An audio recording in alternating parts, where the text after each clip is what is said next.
So basically, this presentation today is a continuation from last week. Last week, we talked about relational aggression, particularly in girls. And this week, we're kind of transitioning over to talking about the type of teenager who is more invisible. They're not being bullied. They're not being actively rejected. And I'm going to go ahead and share my screen here so we can make sure to get back to the actual PowerPoint. And so we're talking about that kid who feels invisible. They maybe don't have a favorite peer group, or they're not a favorite of the students in their peer group. They just don't seem to have a lot of social connections. So once again, a continuation from last week where we talked about more of a situation where a child is being bullied, they're being excluded, they're being gossiped about, where there's really overt aggression, relational aggression. This is a little bit different today. So once again, about me, I'm Dr. Tara Egan. I'm a mental health clinician. I have a doctorate in school psychology. I'm an author of a couple parenting books, and I'm the host of a parenting podcast called One Day You'll Thank Me. So today we're going to talk about this topic for about 20 minutes or so. And then if anybody has any particular questions, I'd like to try to answer those questions during our time today. So first of all, just in discussing what it means to feel invisible as a teen, unincluded, but not necessarily overtly rejected. These are not kids where their peers are saying, we hate you, go kill yourself. You can't play with us. Like, these are kids who maybe are sitting on the periphery of the group, or maybe they're invited places, but it's only when it's like a larger activity where maybe somebody in the class is inviting the whole class to the birthday party, or somebody's having like a graduation party where they want to have a whole bunch of kids there. But when it comes to a more intimate gathering or one-on-one, that this child might not be the first choice or even the second choice amongst, that peer group. They might be invited last. Doesn't have a clearly defined best friend or friend group.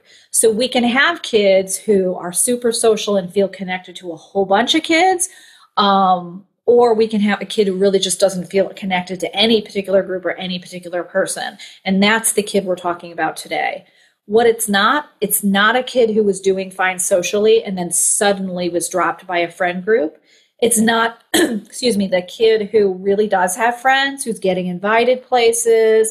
Their friend calls them on a Saturday afternoon to come with their family to the lake, or somebody's like, hey, let me swing by and pick you up and we'll go get coffee, or, come to my house and do a play date.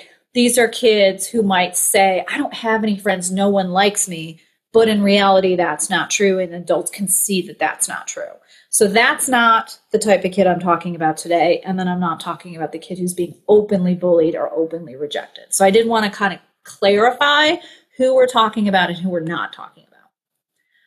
So why kids experience invisibility? So every kid, of course, has their own story, their own social journey when it comes to connecting with peers. But I did note some of the bigger issues that we might see are kind of more standard reasons why kids might experience that lack of connectedness with their peers.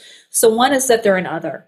They're somehow different with this group of kids. And it could be something really overt, like they're the only black kid in the class and everybody else is white. It could be that everybody else is on a certain team and they're not. It could be something smaller, that there's something awkward about their personality. Maybe they have a lisp, maybe they dress a little differently. Maybe they're not in the same socioeconomic bracket as some of their peers, and so they're not included in some of the activities. But any variable which can create a child feeling like an other. And of course, we're always others at some point. But I'm talking about they're an other when you compare them to the peer group that they want to be part of, or the peer group that they have access to. So kids tend to be friends with kids where they have proximity and they have common interests. So if neither of those things are present, then a kid might not experience any real meaningful friendships.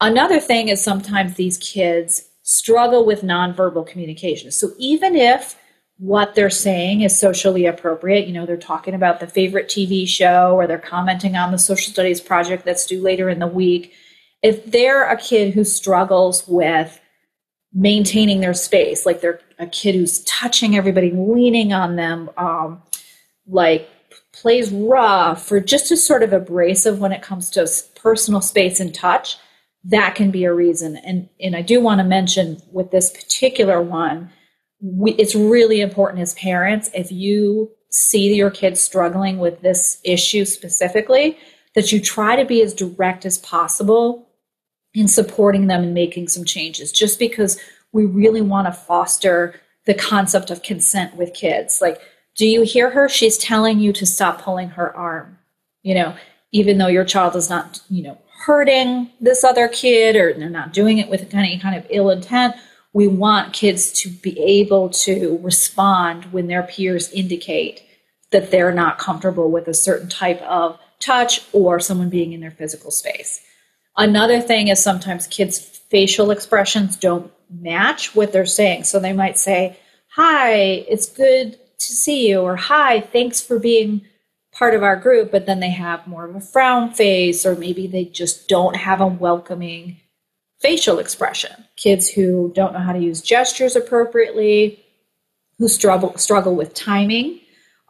There's times when I see kids who are really animated and fast talking, and like the pace of their conversation, or you see it sometimes translated into their home, like as a family, they're very fast talking and fast moving and quick and witty. And then there's somebody else whose timing is much different as far as how they communicate tone, how loud they speak or soft they speak. If it's really an effortful experience to communicate with a child, sometimes that can make other kids back off. So these are kids sometimes where we can see that there's something that's a little bit awkward or a little bit different about how they interact socially. And kids do pick up on that, especially the older kids. The older a kid gets, the more important nonverbal communication is, the more they rely on it to communicate with each other. Another thing is if there's a physical appearance, there's a part of their physical appearance that's different, and it could be something actually part of their physique, or it could just be how they dress or something like that. And it can be superficial and it shouldn't matter, but maybe it does. Like maybe in this situation, it's something that they're being judged on, even if it's unfair. Another variable I see a lot is when kids are either more mature or less mature than their peers. And oftentimes we think of kids who are less mature as being the kids who are not connecting with their peers. But in reality, I also see this with kids who are more mature, because they will look at their peers and think, gosh, they're so silly. Or like, how is that even funny? And their peers know that this other kid is viewing them as being immature, or just isn't in line with their sense of humor or interests. I've worked with a boy for a long time, and he openly acknowledges like it's really hard for him to relate to his peers because some of the stuff they think about and talk about is just not anything he relates to. He is more inclined to hang out with older kids. He's, interested in older kid things. And so it does cause some disconnect between him and his peers. A couple other reasons. If kids really struggle to dive into social situations, like if they're really avoidant, like once there is any kind of, I don't even want to say drama, that's too strong of a word, because I think in general it's good if kids avoid drama. But if there's a conflict, there's a slight argument, there's something that is just maybe a little bit more stressful to navigate, these might be kids who just kind of step away. And it can impair that kid's ability to really connect with their peers and kind of get into the nitty gritty of the relationship. We know that kids who have friends have just as much conflict with their friends as they do non-friends. But the difference is they resolve those conflicts. So it's not that how we assess whether or not our child has a good friend is, oh, they never fight or they never argue. Nope. Especially little kids, they're going to argue just as much as any relationship, but they figure out a way to resolve it. And so if a child is reluctant to even go there in a friendship, that can impair their ability to have like more meaningful, connected, deeper relationships. And then the last thing I want to note is if they're repeating patterns of relationships role modeled in the home. In order to be a good friend, or in order to have a good friend, you have to be a good friend. You have to know what your boundaries are. You have to walk that line between being like forgiving and flexible with also not tolerating somebody being unkind or mistreating you or taking advantage of you. And so if that's something that they're not witnessing adults do in their world, then it can be hard for them to repeat it. So if they have a parent who, struggles to show that connection to peers, or they undervalue themselves in a relationship, then that can be something that they can unconsciously imitate. So there'll be times when I talk to a parent and they'll say, well, my daughter really doesn't seem to have a best friend. I never did either. I just feel like women are just so mean to each other, and I just think it's best if we stay away from each other. Like, that's getting conveyed to your child, and that's going to inhibit their ability to put themselves out there and be in a situation where they could be vulnerable, where they could potentially be rejected, or they could be made fun of, or somebody could share a secret. Like, if you're conveying that friendships are stressful, then your child might feel that same way and imitate that behavior. Let's talk about some things that are just true. Okay, just some truths is what I noted here. There is a social order. Some kids are going to be popular. Some kids are going to be less so. So the fact that your child is not the most popular kid is okay. Like, there is just a natural way that peer groups kind of form dynamics and relationships to each other. And so it's just really important to understand that's just kind of the way society works. And it might be that your child is not one of the most popular kids. We want kids to be able to choose their relationships. So when we work with really little kids, like kids who are in preschool or daycare, we really do want to cultivate, these are all our friends, we all play together, we all share, we're all kind. As kids get older, we do want to give them permission and encouragement to be a little more discriminating between who they socialize with. It doesn't mean that they're allowed to sacrifice respectful behavior. They really need to treat their peers, everybody, with respect and kindness.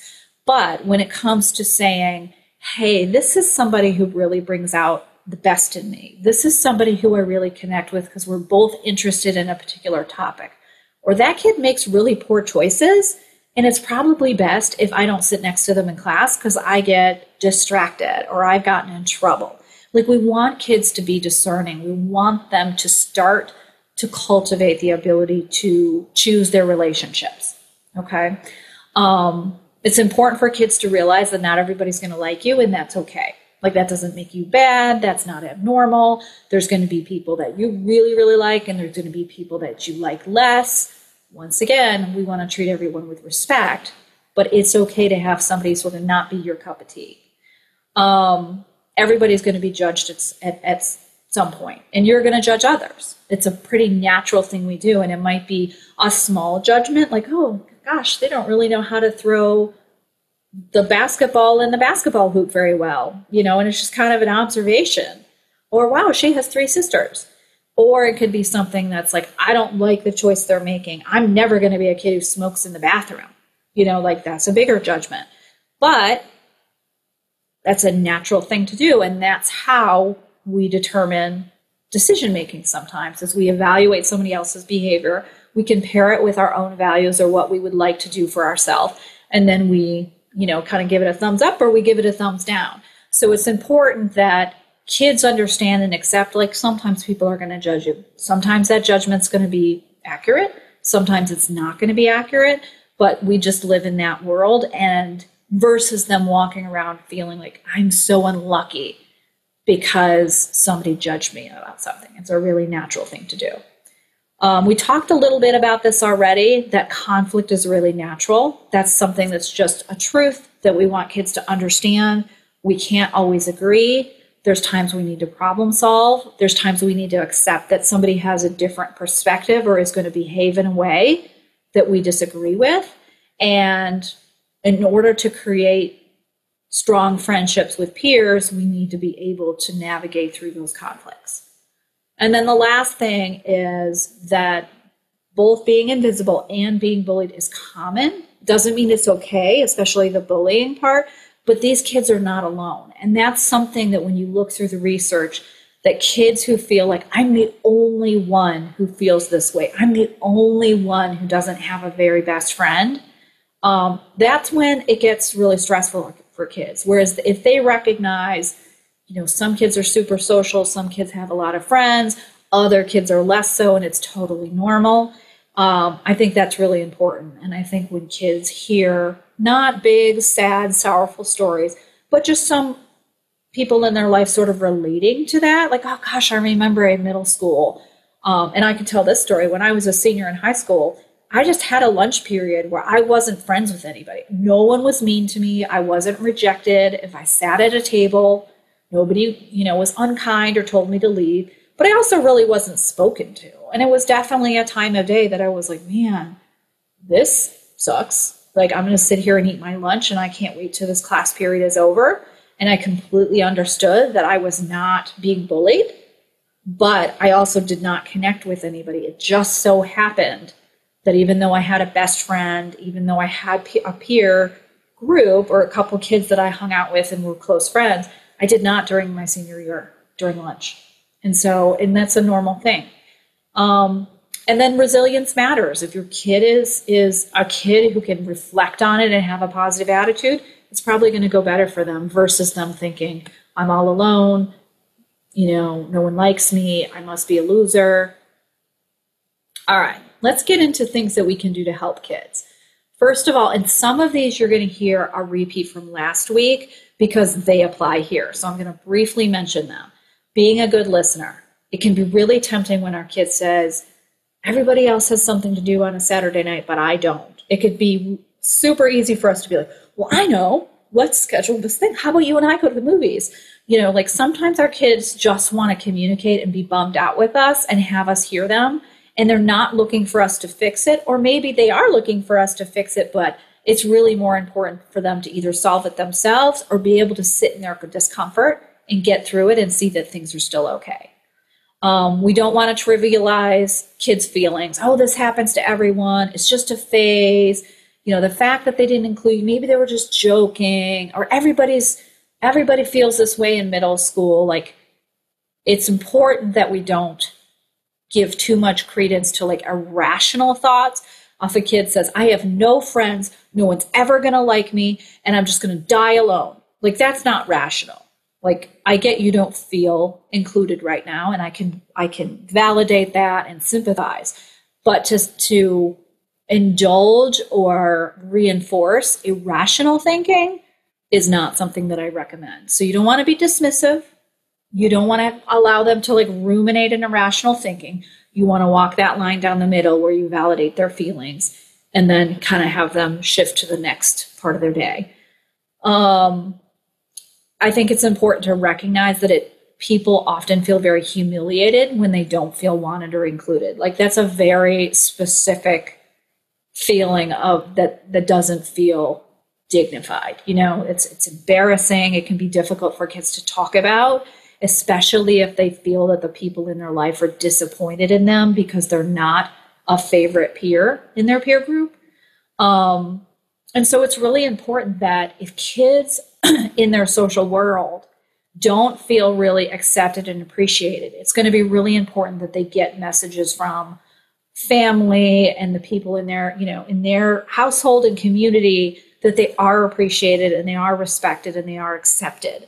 So, as much as possible, you can't necessarily replace the validation they would get from their peer group, but you can make sure to not contribute to them feeling like an outsider.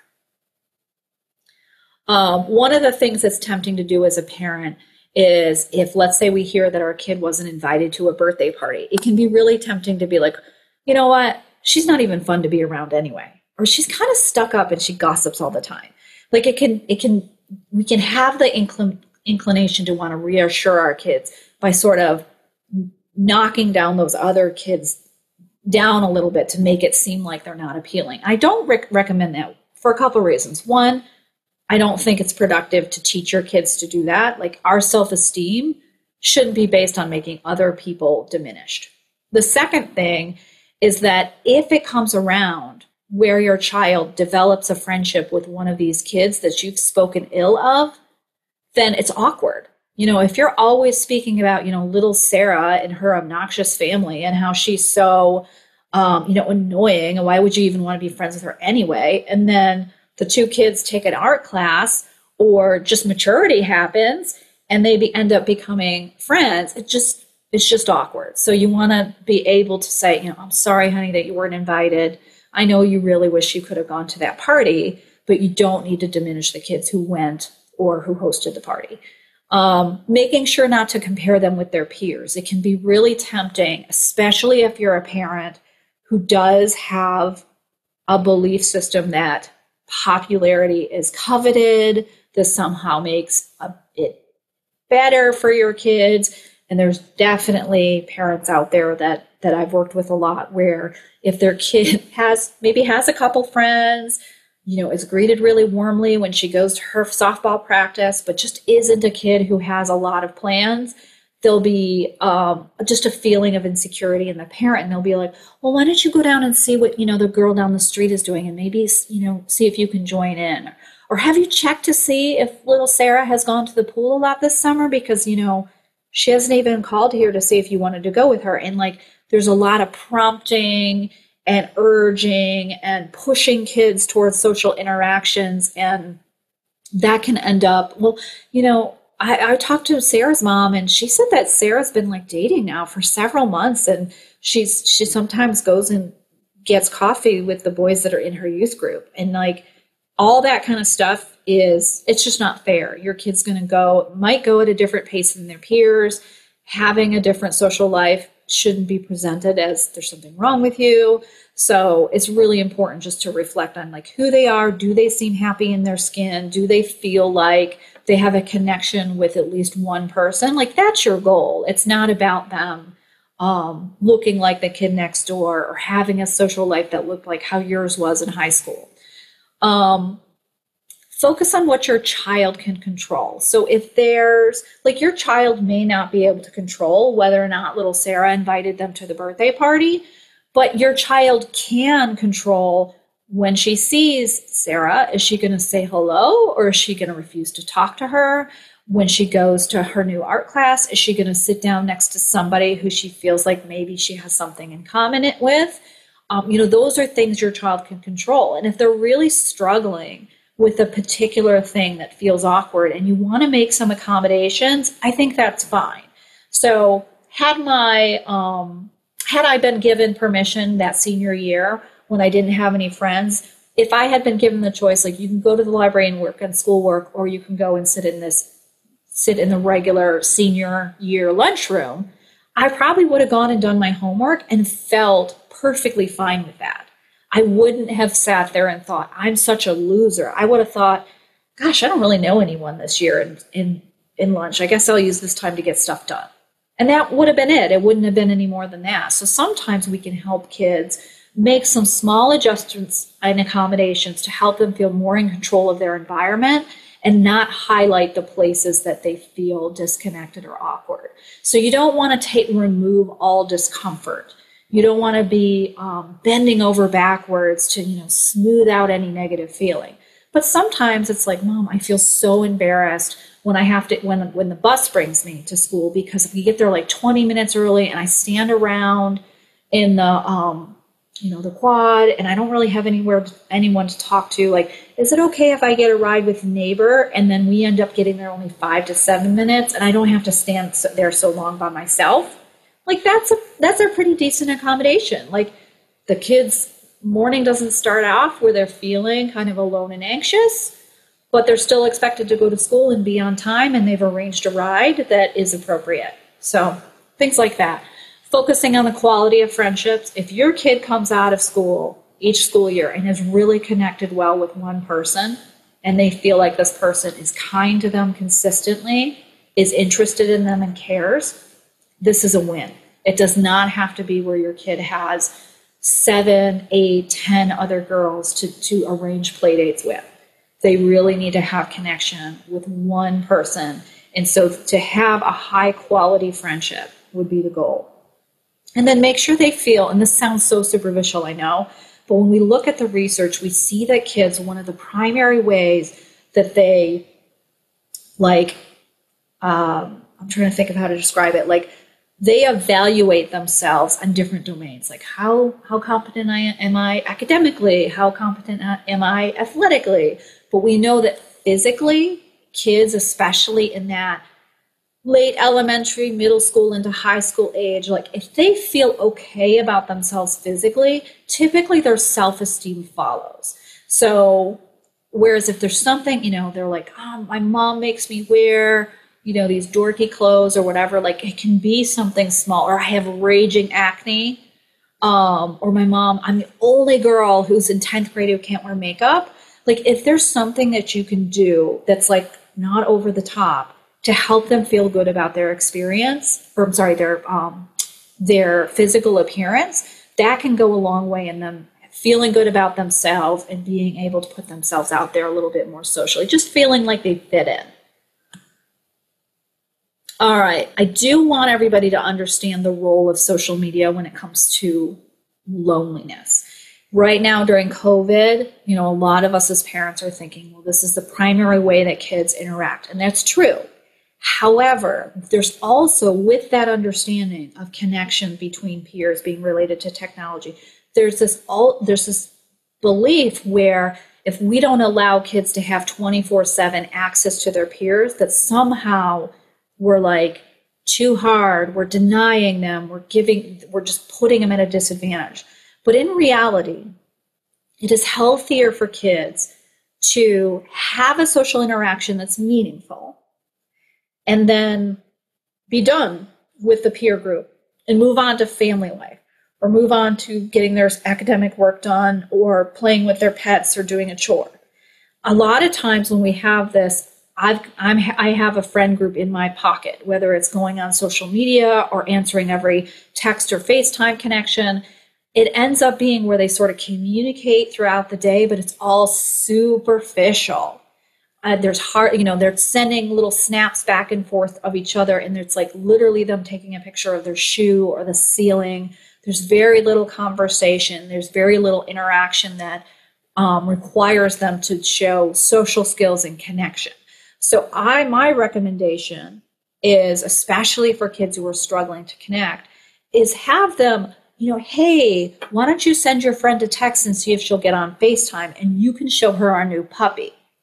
And then oh, that's a good idea. She calls that friend. She's showing them the dog. They're talking about the puppy's name and how the puppy has pees everywhere, whatever it is. And they have a conversation about their pets and how much they enjoy things, versus sending a bunch of empty, meaningless Snapchats or liking a million things on Instagram where they're not really connecting. And so if kids have that 24/7 contact, especially over social media, not only is their contact with others very limited and shallow, but they're also hyper aware when they're not included, when they're not tagged or they're not in a photo. So it's really important that kids kind of separate out those two worlds sometimes and just get a break from social pressures. And think about my generation, you might call your friend in the evening and then you hung up the phone and then you went back to watching TV with your brother. And whereas now we're always doing both at the same time. And that's, for a lot of kids, is just not healthy, and it contributes to them feeling lonely. As much as we can to get kids involved in an activity that highlights their contribution. They're learning to play an instrument, or they volunteer, or they're being part of their youth group. And it's not just focused on how many likes did I get on Instagram, or, I invited 7 girls to my birthday and all 7 came.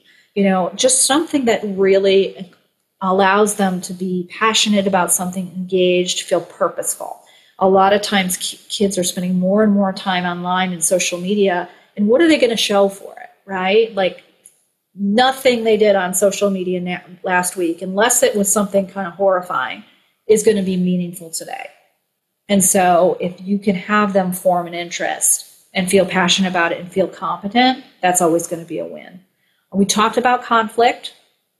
It's important for kids to be able to speak up for themselves, to express a need, to manage conflict, to have a script, right? To be able to communicate with somebody, like if somebody invites them to do something they don't want to do, or how do you approach someone and ask if they want to hang out after school? So giving them some of the tools to do that is really important. And then also as a parent, making sure that we're role modeling confidence, self-awareness, being content with solitude, meaning I could be home alone for the afternoon and not have much going on, and I'm still going to have a good day. I'm still going to feel good. I'm going to use this day in a meaningful way, even if it's not connected with peers. And making sure that they can have activities that are self-initiated, so they're not looking at every time they're alone or every time they're not included in that social gathering that somehow they're failing. I do want, and I mentioned this first one, and I'm trying to be mindful of the time, is be aware of what your own relationship is with the social world as a parent. If you have expectations for your child and you think this is what, an appropriate social life is, but you're basing it on your own, judgment or trigger points, that's not fair. You do need to have the self-awareness to recognize, okay, is my child struggling socially? Or are they a kid who's really good at entertaining themselves and they're kind of introverted? Is their peer group not a good choice for them? I had a student I worked with who was at a private school. In the classes, I think her class, like her whole grade, only had something like 7 girls. And all of these girls were experimenting with drugs. And this was probably around 8th grade. And she was like, I would rather be alone than go into a social situation and feel compelled to use drugs. And she was like, this is what the right choice is. And she didn't want to tell her mom that all these girls were using drugs because she knew her mom probably justifiably would go to school and convey it and all that stuff. She was just, I just want to step away from it. And she really enjoyed doing horseback riding. And she had a great coach and they spent time she really enjoyed that interaction with this adult. And, after school, that was her favorite activity and she felt pretty content. But her mom was so concerned that she wasn't connecting with these other girls who really were making poor choices. And then also, just keep your finger on the pulse of whether or not your child is showing symptoms of depression. A little later on, we're just about to start season 2 of the One Day You'll Thank Me podcast. And so I believe it's an episode right at the end of November. We're going to do a whole episode on teen depression. What are the characteristics? What are risk factors? What you can do as a parent if your child is showing signs of depression. So because of the scope of this presentation, we're not going to go into that now. But I do want you to be aware of if your child is showing symptoms of depression, it's really hard for them to be in a reciprocal relationship. Because once again, to have a good friend, you have to be a good friend. And if your child is struggling with lethargy, being self-focused, struggling to maintain attention and concentration during conversations, kind of just having a hard time caring about the social world, then it's going to be really hard for them to develop and maintain friendships. Last thing I want to say, let me make sure is if your child is in a situation, this is a little different than being invisible, but if they're in a situation that's toxic and you say to your child, I'm very concerned about this situation you have going on with little Sarah. It does not feel healthy. And your kid's like, no, Mom, no, I don't want to switch classes, or I don't want to, go into a different art class, because it's awkward or weird. You're the adult. You can see it's going terribly. Your kid's in a situation where they're emotionally unsafe. Remove them from the situation and notify the people who need to be notified. So I'm not talking in this exact slide about the invisible kid. I'm talking about the kid where it's gotten worse and they're actually in a toxic situation. So if your kid comes home and is like, I have no one to sit with at lunch, and it's just kind of a bummer, and you're like, yeah, I guess this year you just didn't luck out and have your good friends in a group with you, is different than if your kid is basically in an abusive relationship with their peer group or with a particular person. Don't rely on your kid to know when to call it. They don't have developed brains. This is something you're going to need to educate them on, really set an example of how to step away from that situation or advocate or report. And so it can be sometimes difficult as parents if we don't want to overtly go against what our kid is saying if they're resisting making a change. But there's times when if you allow your kid to sit in a toxic relationship for too long, you're also sending kind of a dangerous message. So just keep that in mind. All right, let's see here. Questions and answers. Let's see. I'm going to bring them up here. Yeah. We got a couple of questions here. Okay. Okay, yeah, I can see here, Meredith, I heard that kids who are less popular are less happy. Is that true? So what the research says is that kids who are either in like the favored group, that popular group, or who are like neutral are pretty equivalent happiness-wise, like as far as their self-esteem and being able to reflect on their experiences being generally okay. Kids who are actively rejected, yes, that is related to unhappiness, feelings of depression, and low self-esteem.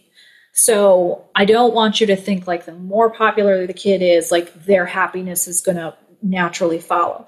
Another thing to note is if a child perceives themselves to be popular and then they experience rejection, that is really hard on them. So imagine it. If you think you're the hottest guy on the football team and you go and ask somebody out and she turns you down, that is a big, huge blow to your ego versus somebody who's like, maybe I have a chance, maybe not. Like they kind of brace themselves that it might be a no. That kid goes into that interaction a little bit more equipped to handle rejection.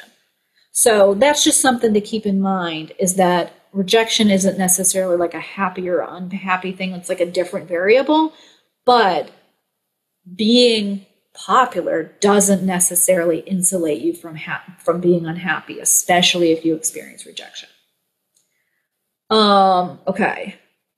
You said resilience matters. How do I know if my kid has resilience? This could be a presentation just by itself, but I'll tell you a couple factors related to resilience. One is your kid being able to bounce back when they've had a disappointment.